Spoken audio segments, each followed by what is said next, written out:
10वां अध्याय। अपने गुरु श्री युक्तेश्वर जी से मेरी भेंट। ईश्वर में श्रद्धा कोई भी चमत्कार कर सकती है, केवल एक को छोड़कर, अध्ययन के बिना परीक्षा में उत्तीर्ण होना। झुंझलाकर मैंने वह प्रेरणाप्रद पुस्तक बंद कर दी जिसे मैंने खाली समय में एक दिन उठा लिया था। लेखक का यह अपवाद कथन उसकी ईश्वर में श्रद्धा का पूर्ण अभाव दर्शाता है। मैंने सोचा, बेचारा, रात रात भर पढ़ाई करने में उसे अत्यधिक विश्वास है।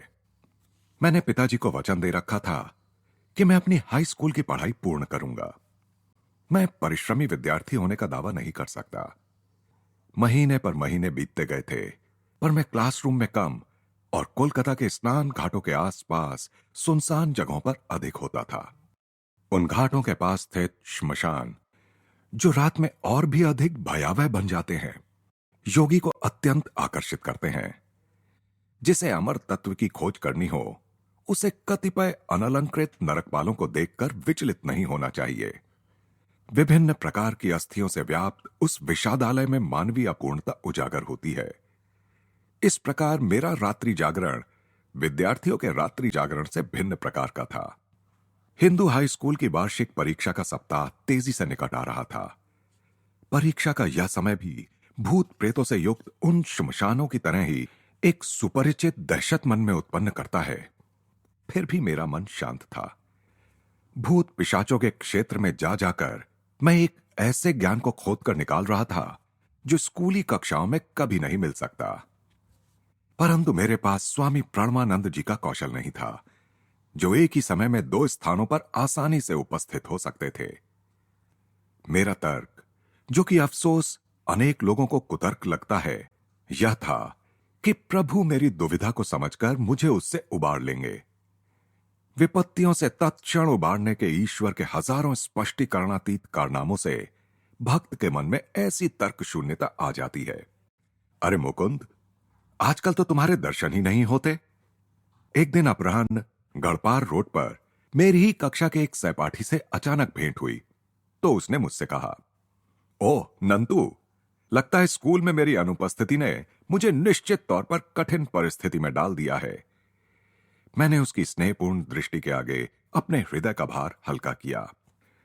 नंतू, जो एक तीक्ष्ण बुद्धि छात्र था, दिल खोलकर हंसने लगा। आखिर मेरी परिस्थिति भी हास्यजनक ही थी। वार्षिक परीक्षा के लिए तो तुम बिल्कुल भी तैयार नहीं हो, उसने कहा। लगता है अब मुझे ही तुम्हारी सहायता करनी होगी। नंतू के ये सहज सरल शब्द दैवी आश्वासन बनकर मेरे कानों में उतरे। तत्परता के साथ मैं उसके घर गया। परीक्षा में जिन प्रश्नों के पूछे जाने की संभावना उसे प्रतीत हो रही थी, उनके उत्तर उसने मुझे समझा दिए। ये प्रश्न ऐसे दाने हैं जो अनेक भोले भाले विद्यार्थियों को परीक्षा के जाल में फंसा लेंगे। मेरे उत्तरों को ठीक से याद करोगे तो तुम उस जाल से सही सलामत निकल जाओगे। जब मैं उसके घर से निकला तब काफी रात बीत गई थी। उधार की विद्वता से लबालब भरा हुआ मैं पूरे भक्तिभाव के साथ प्रार्थना कर रहा था कि अगले कुछ संकटपूर्ण दिनों में वह पांडित्य मुझ में बना रहे। नंतू ने मुझे अपने विभिन्न विषयों में परीक्षा के लिए तैयार कर दिया था, परंतु समयाभाव के कारण संस्कृत को भूल गया था। मैंने उत्कटतापूर्वक भगवान को इस भूल की याद दिला दी। दूसरे दिन प्रातःकाल मैं चलते कदमों की लय पर अपना नया ज्ञान आत्मसात करता हुआ सैर कर रहा था। रास्ते के कोने पर खाली पड़े भूखंड की घास पात से गुजरते हुए अचानक मेरी दृष्टि कुछ छपे हुए बिखरे पड़े कागजों पर पड़ी। मैंने झपट कर कागज उठा लिए। मेरा झपटना सार्थक भी हुआ। मेरे हाथ में संस्कृत श्लोक थे।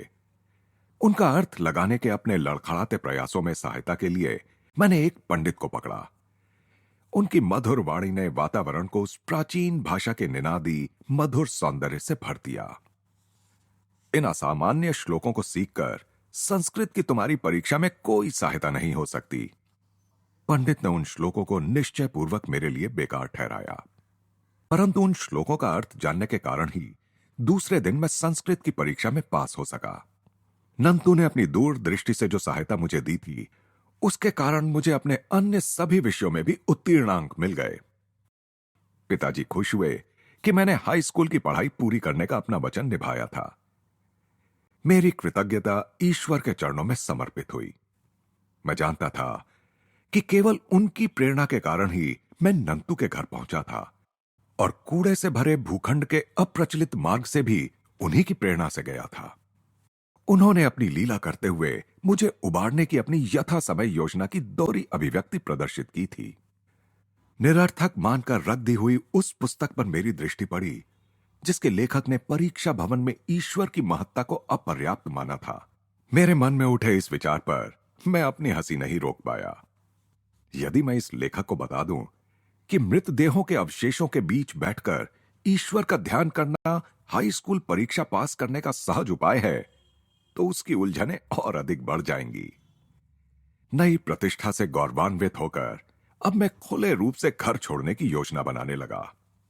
अपने एक समवयस्क मित्र जितेंद्र मजूमदार के साथ वाराणसी के एक आश्रम श्री भारत धर्म महामंडल में जाकर रहने का और वहां आध्यात्मिक शिक्षा ग्रहण करने का मैंने निश्चय किया। अपने परिवार से वियोग की कल्पना एक दिन गहरा विषाद बनकर मुझ पर छा गई। मां के स्वर्गवास के बाद मेरे दो छोटे भाइयों सनंद और विष्णु तथा सबसे छोटी बहन थामू के लिए विशेष रूप से मेरा प्रेम तीव्र हो गया था। मैं शीघ्रतापूर्वक अपने एकांत स्थान उस छोटी सी अटारी में जा पहुंचा जो मेरी आकुल साधना के अनेकानेक प्रसंगों की साक्षी थी। 2 घंटों के अश्रुपात के बाद मैंने अपने में एक अपूर्व परिवर्तन अनुभव किया, जैसे किसी चमत्कारी परिष्कारक तत्व से मेरा अंतर धुलकर एकदम साफ हो गया हो। सारी आसक्ति हवा हो गई। मित्रों के मित्र ईश्वर की खोज करने का मेरा निश्चय और भी दृढ़ हो गया। मैं पिताजी के समक्ष उनका आशीर्वाद लेने के लिए खड़ा था। तब उन्होंने मर्माहत होकर कहा, मैं तुमसे आखिरी बार अनुरोध करता हूं, मेरा और अपने शोकाकुल भाई बहनों का त्याग मत करो। पूज्य पिताजी, मैं आपके प्रति अपने प्रेम को किन शब्दों में व्यक्त कर सकता हूं, परंतु उस परम पिता के लिए मेरा प्रेम उससे भी बढ़कर है जिसने मुझे इस लोक में आप जैसा आदर्श पिता प्रदान किया। मुझे जाने दीजिए ताकि मैं किसी दिन अधिक दिव्य ज्ञान के साथ आपके पास लौट सकूं। पिताजी की अनिच्छापूर्ण स्वीकृति के साथ मैं वाराणसी के आश्रम में पहले ही पहुंच चुके जितेंद्र के साथ होने के लिए निकल पड़ा। वहां पहुंचने पर आश्रम के युवा अधिपति स्वामी दयानंद जी ने हृदयपूर्वक मेरा स्वागत किया। लंबे छरहरे बदन के चिंतनशील मुखाकृति वाले स्वामी जी के प्रति मेरे मन में अनुकूल धारणा उत्पन्न हुई। उनकी गौरवर्ण मुखाकृति पर बुद्ध समान भाव था। मुझे यह देखकर खुशी हुई कि मेरे इस नए घर में भी एक अटारी थी। भोर और प्रातःकाल का समय मैं वहीं व्यतीत करने लगा। आश्रमवासियों को ध्यानाभ्यास का अत्यल्प ज्ञान था, अतः उनका विचार था कि मुझे अपना सारा समय आश्रम के प्रबंधात्मक कार्यों में लगाना चाहिए। अपराह्न उनके कार्यालय में मैं जो काम करता था उसके लिए वे मेरी सराहना करते थे। ईश्वर को इतनी जल्दी पकड़ने का प्रयास मत करो। एक दिन मैं भोर में अटारी की ओर जा रहा था, तब एक आश्रमवासी ने मेरा उपहास किया। मैं दयानंद जी के पास गया जो गंगा का दृश्य प्रस्तुत करने वाले अपने छोटे से कक्ष में व्यस्त थे।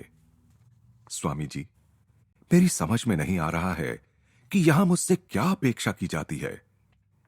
मुझे ईश्वर की प्रत्यक्ष अनुभूति की जिज्ञासा है।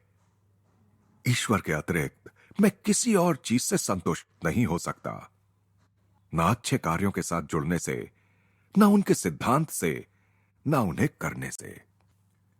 गेरुए वस्त्रधारी स्वामी जी ने स्नेहपूर्वक मेरा कंधा थपथपाया।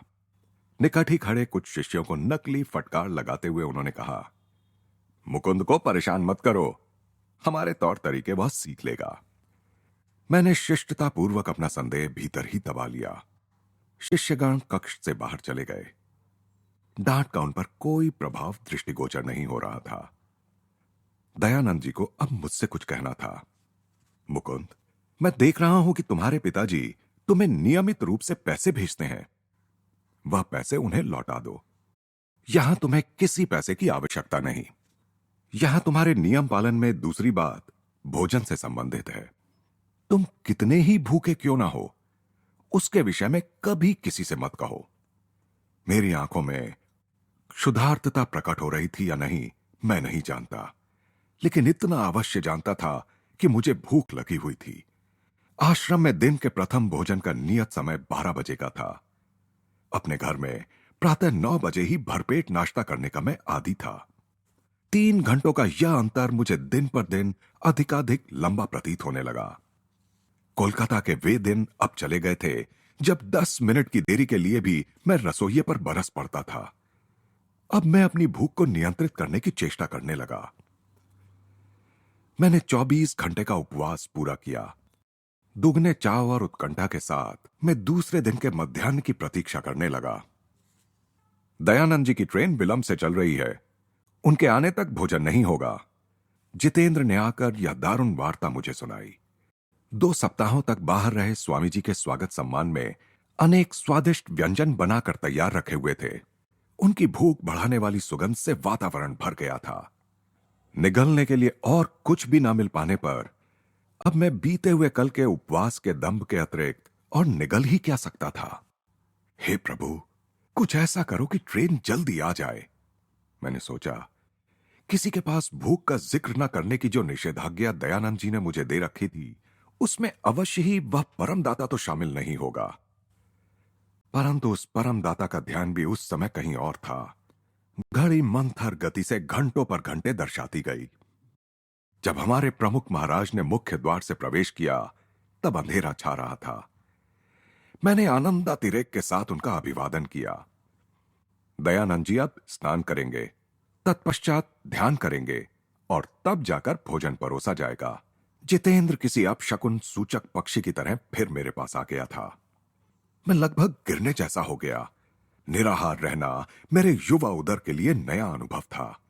पेट में दौड़ने वाले चूहे अब उसे कुतरने लग गए थे और पेट पूरी शक्ति के साथ विद्रोह कर रहा था। अकाल पीड़ितों के जो चित्र मैंने देखे थे, वे प्रेतात्माओं की तरह मेरे सामने से गुजरने लगे। अकाल से वाराणसी में अगली मृत्यु अब किसी भी क्षण इसी आश्रम में होने वाली है, मैं सोच रहा था।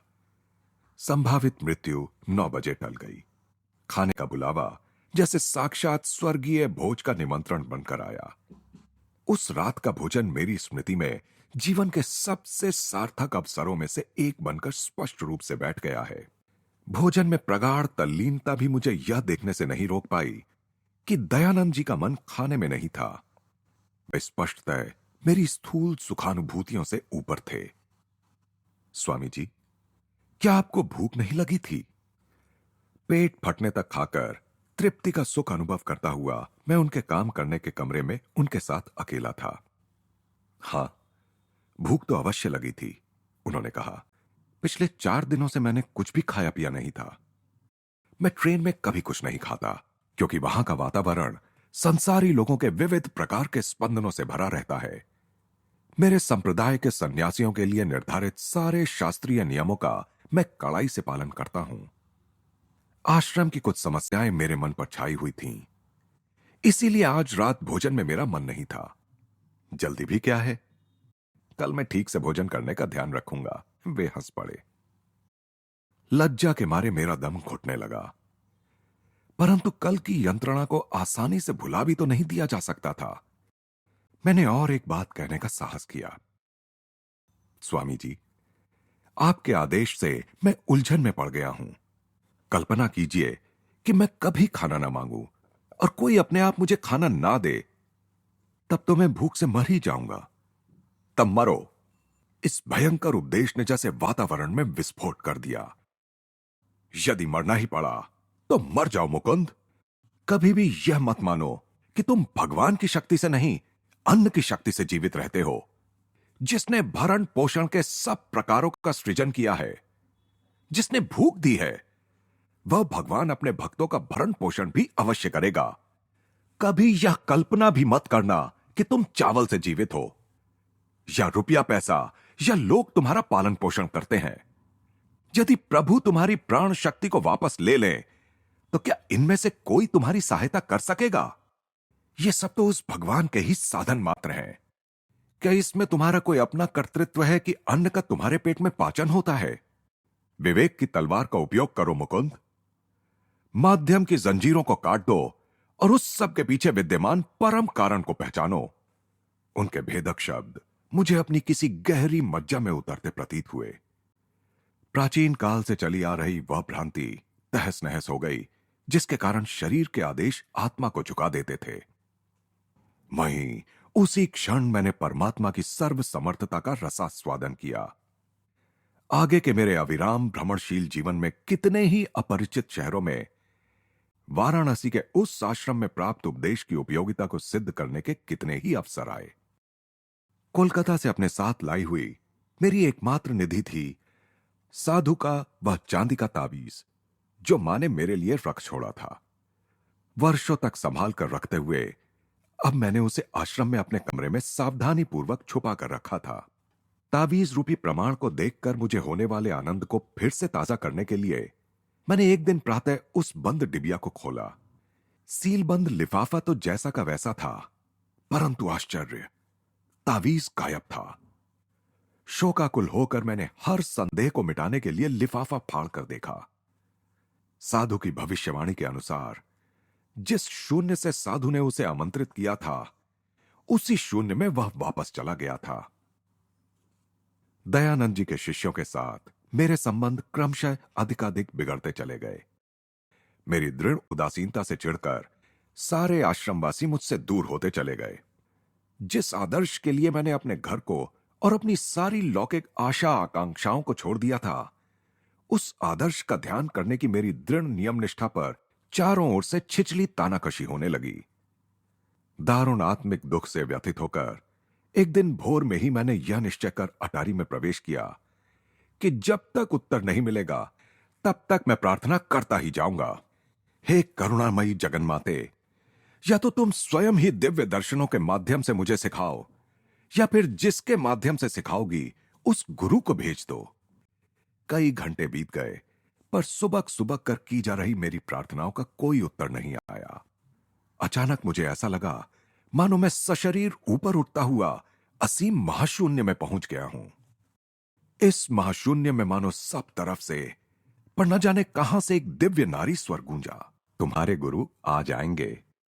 इतने में असीम जगत के उस दिव्य अनुभव को एक निश्चित स्थान से आई तीव्र पुकार ने छिन्न भिन्न कर दिया। नीचे रसोई घर से हबू नाम का एक युवा पुजारी मुझे पुकार रहा था।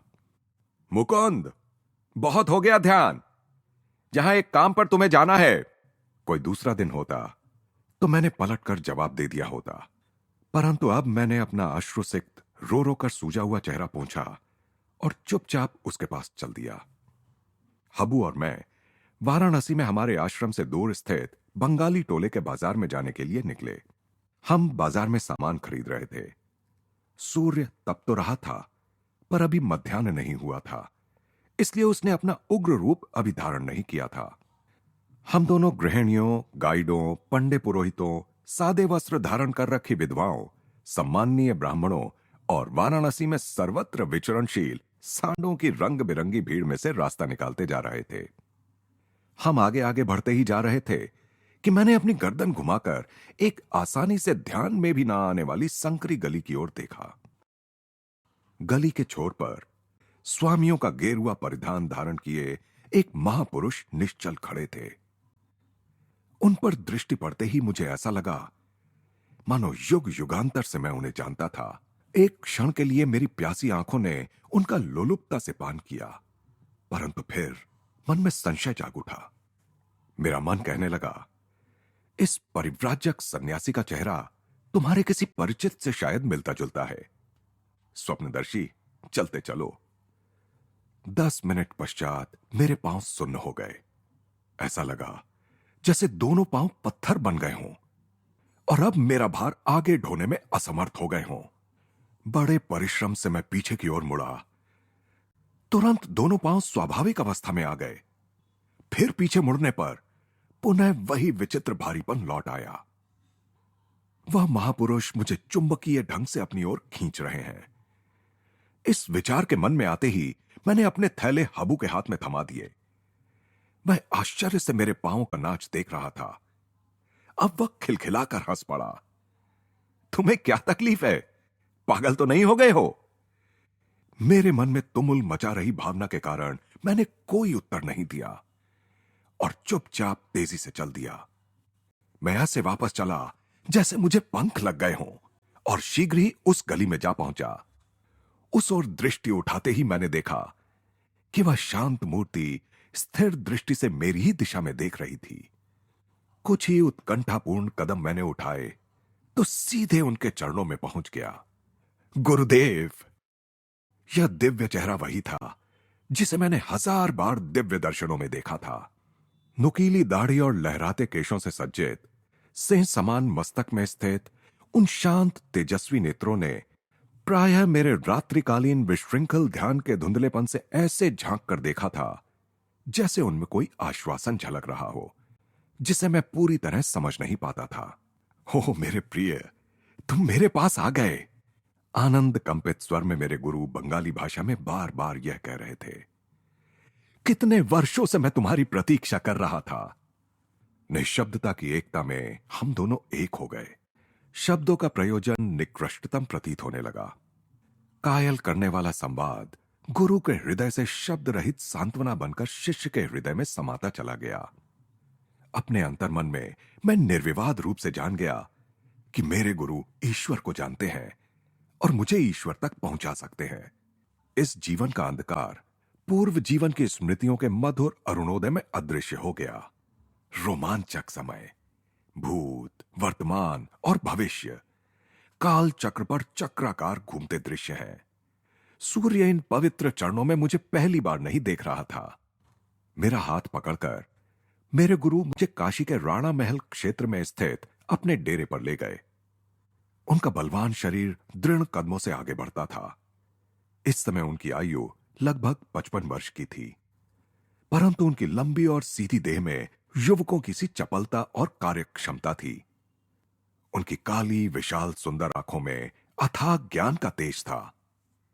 हल्के से घुंघराले केश उनके रौबीले मुख को सौम्यता प्रदान कर रहे थे। उनमें शक्ति और सौम्यता का सूक्ष्म संगम था। गंगा किनारे स्थित एक मकान की पत्थर से बनी बालकनी की ओर जाते हुए, जहां से गंगा साफ दिखाई देती थी, उन्होंने प्यार से कहा, मैं अपने आश्रम और जो कुछ भी मेरा है वह सब तुम्हें दे दूंगा। गुरुदेव, मैं केवल ज्ञान और ईश्वर प्राप्ति के लिए आपके पास आया हूं। मुझे आपका केवल वही गुप्त धन चाहिए। मेरे गुरु ने जब पुनः बोलने के लिए मुंह खोला, तब तक सांध्य आलोक की धूमिलता आधी उतर आई थी। उनकी आंखों में अथाह स्नेह छलक रहा था। मैं तुम्हें अपना निस्वार्थ प्रेम प्रदान करता हूं। अमूल्य शब्द। मेरे कानों में दोबारा उनके प्रेम का यह रस पड़ने तक 1/4 शताब्दी बीत गई। उनके होंठ भावोत्कटता प्रकट करने में अनभिज्ञ थे। उनके सागर समान विशाल हृदय को मौन प्रिय था। क्या तुम भी मुझे वैसा ही निस्वार्थ प्रेम दोगे? वे शिशु सुलभ आशा के साथ मेरी ओर देख रहे थे। मैं आपसे सदा सर्वदा के लिए प्रेम करूंगा गुरुदेव। साधारण प्रेम स्वार्थी होता है। उसका मूल कामनाओं और तृप्तियों की दलदल में स्थित होता है। दिव्य प्रेम में कोई शर्त नहीं होती, कोई सीमा नहीं होती, कोई परिवर्तन नहीं होता। शुद्ध प्रेम के स्तंभनकारी स्पर्श से मानवीय हृदय में नित्य होने वाले परिवर्तन सदा के लिए रुक जाते हैं। विनम्रता पूर्वक उन्होंने आगे कहा, यदि कभी भी तुम मुझे ईश्वर प्राप्ति की अवस्था से गिरता देखो तो मुझे वचन दो कि तुम मेरा सिर अपनी गोद में लेकर मुझे उस प्रियतम प्रभु के पास लौटा लाने में सहायता करोगे जिसे हम दोनों पूजते हैं। घिरते अंधकार में वे उठकर खड़े हुए और मुझे अंदर एक कमरे में ले गए। हम आम और बादाम की कुछ मिठाइयां खाने लगे। साथ साथ वार्तालाप चल रहा था।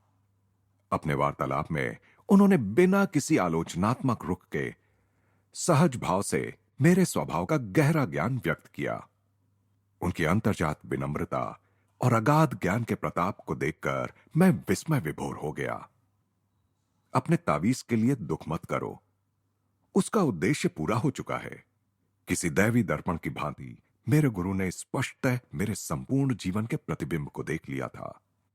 गुरुदेव, आपकी उपस्थिति की जीवंत सच्चाई का आनंद किसी भी प्रतीक से कहीं बढ़कर है। जहां तक आश्रम में तुम्हारी दुखद परिस्थिति का संबंध है, तो उसमें परिवर्तन का समय आ गया है। मैंने अपने जीवन का कोई भी उल्लेख नहीं किया था। उसका कोई भी उल्लेख अब निरर्थक प्रतीत हो रहा था। उनके सहज साधारण ढंग को देखते हुए यह बात मेरी समझ में आ गई थी कि उनकी दिव्य दृष्टि पर किसी प्रकार का विस्मय प्रकट करना उन्हें अच्छा नहीं लगेगा। तुम्हें कोलकाता लौट जाना चाहिए। मानव जाति के प्रति अपने प्रेम से अपने रिश्तेदारों को ही क्यों वंचित करो। उनके इस सुझाव से मैं निराश हो गया। मेरे परिवार के घर लौट आने का अनुरोध करने वाले अनेक पत्रों की मैं अब तक उपेक्षा करता रहा था। तब भी परिजन मेरे लौटने की भविष्यवाणी कर ही रहे थे। अनंत ने तो कहा था, इस पक्षी शावक को आध्यात्मिक आकाश में उड़ लेने दो। वहां के भारी वातावरण में इसके पंख थक जाएंगे। तब हम इसे घर की ओर नीचे झपट्टा मारते और अपने पंख समेटकर चुपचाप अपने पारिवारिक घोंसले में आराम करते देखेंगे। उत्साह भंग करने वाली यह तुलना मेरे मन में अभी ताजी थी और मैं कोलकाता की दिशा में कोई झपट्टा ना मारने के लिए कृत संकल्प था। गुरुदेव, मैं लौटकर घर नहीं जाऊंगा, परंतु मैं आपके साथ कहीं भी आने के लिए तैयार हूं। कृपा करके मुझे अपना नाम और पता बता दीजिए। स्वामी श्री युक्तेश्वर गिरी। मेरा मुख्य आश्रम श्री रामपुर में रायघाट लेन में है। यहां मैं केवल थोड़े दिनों के लिए अपनी मां से मिलने आया हूं। भगवान की अपने भक्तों के साथ गूढ़ लीला देखकर मैं हैरान था। श्री रामपुर कोलकाता से केवल 12 मील दूर है, फिर भी उस इलाके में कभी मुझे अपने गुरु की झलक नहीं मिली। एक दूसरे से मिलने के लिए हमें यात्रा करके लाहिड़ी महाशय की स्मृतियों से पुनीत प्राचीन नगरी काशी आना पड़ा। इस नगरी की धरती को बुद्ध, शंकराचार्य और अनेकानेक योगियों, अवतारों की चरण ब्रज ने भी पवित्र किया है। तुम 4 सप्ताहों में मेरे पास आओगे।